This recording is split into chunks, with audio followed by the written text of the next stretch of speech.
Alright guys, jumping back into the safari park real quick, I caught a little bit of inspiration from the Zoo Knoxville trip that I did last weekend, and I've started the little grizzly bear exhibit here. And basically, I thought, actually looking back and forth at the Planet Zoo stuff and real life zoos, now I kind of realize how, how much of a direction they're taking to let the animals have privacy, instead of just like everything on full display. So this was the first exhibit kind of where I took that into mind. And you can see, okay, we've got the fallen log here. So you've got like this massive falling log. Could not have made this happen, I don't think, without the spooky trees. But now the guests, they can walk back through the log, and I've got it glassed off down there, and you can see into the Grizzlies, the Grizzly sanctuary that way. And then you've got the big glass wall right here you can walk up to, and that for right now is pretty much it. And we can coax them to kind of come over here and eat near the the end of the log and towards the glass wall piece.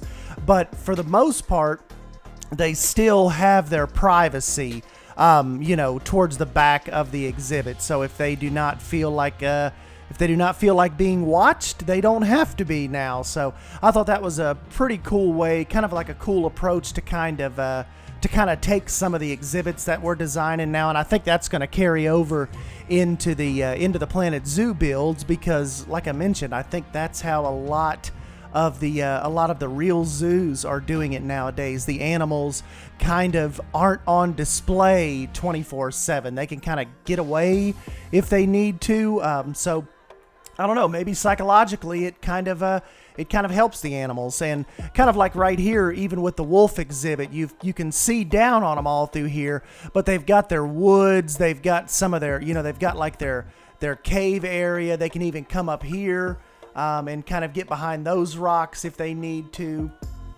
Of course, I'll have a piece of glass right here.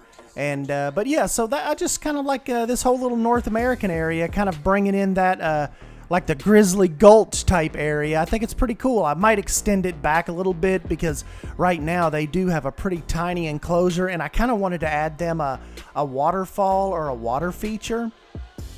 Let's see if we can actually...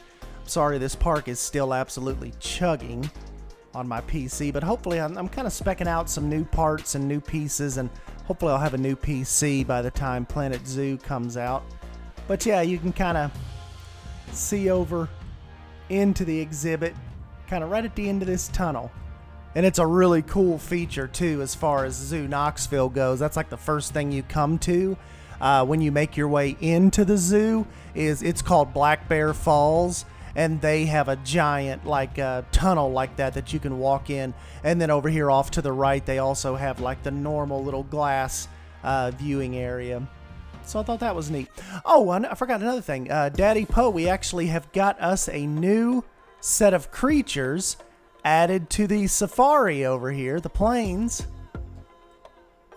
He's got us some little gazelles over here. So I thought that was pretty cool. He did a really good job on the texture on these guys. So yes, we have got us a new set of animals over here on the plains. I've got another one kind of hanging out over here with a giraffe. So I thought that was pretty cool. What else have I added? I kind of tinkered with this a little bit since I've been back from my real zoo visit. I don't think I've messed... Oh yeah, I kind of added these... I might have showed you this last time. Let's see if these are the ones that I've got moving. Yeah. So I've got some koi down here in this kind of big pond now. Remember, a couple episodes ago we got rid of the hippos. I don't really think I messed with anything else over here, kind of like in the town square area though. Didn't really mess with any of these facades or anything. This is kind of like the little main area. Remember, we shifted the stage over between the reptile house and the main area. And I think that is it, guys. I'm not thinking I've missed anything. I didn't take any notes this time, so I don't know if there's something missing that I was going to show you. Nothing with the East Asian area here. That's still like it was. Africa, no, I know I didn't touch anything in that. Didn't mess with the train any. Well, no, I guess well, and then of course, no, I showed you but see, after my zoos visit, like as far as the lion area goes here, I know they're kind of on full display. You've got a massive, just kind of like a glass wall here, but you know, the thing is they kind of have their own little cave and they can go behind the rocks and stuff too. Still don't know if maybe I'll put maybe I could break some of this wall up with some, maybe with some rock pieces. I don't know. We'll just kind of have to see, but I'm really, really happy with how this glass in this bear tunnel kind of worked out. So you guys will have to let me know what you think down below, and I'll go ahead and jump on out of here. But yeah, this is kind of one of the things I'm thinking of. I'm thinking of starting one of my first Planet Zoo exhibits. Whoa, he's standing up down there. One of my first Planet Zoo exhibits, I think, is going to try to be to create some kind of grizzly bear gulch type of area. So I don't know if I'll be able to pull it off with the logs and stuff, because I highly doubt there'll be a spooky tree in Planet Zoo. So I don't know. That might be a little tough, but we'll just kind of roll with it and see what I can come up with. Daddy posed one of his gazelles, actually. I think the head moves. Yep.